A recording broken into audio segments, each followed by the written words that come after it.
हरे कृष्ण. भगवद्गीता अध्याय 1 श्लोक 27. तान् समीक्ष्य स कौन्तेयः सर्वान् बन्धून् व्यवस्थितान् कृपया परायविष्ठो विषिदन्निदमब्रवीत्.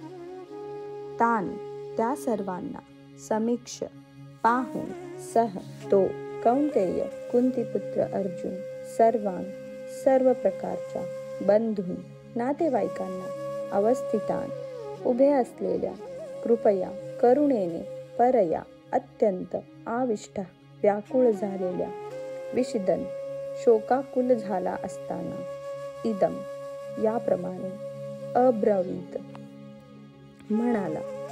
जेव्हा कुंतीपुत्र अर्जुनाने सर्व मित्रांना आणि नातेवाईकांना पाहिले तेव्हा तो करुणेने व्याकुळ झाला आणि याप्रमाणे म्हणाला. हरे कृष्ण.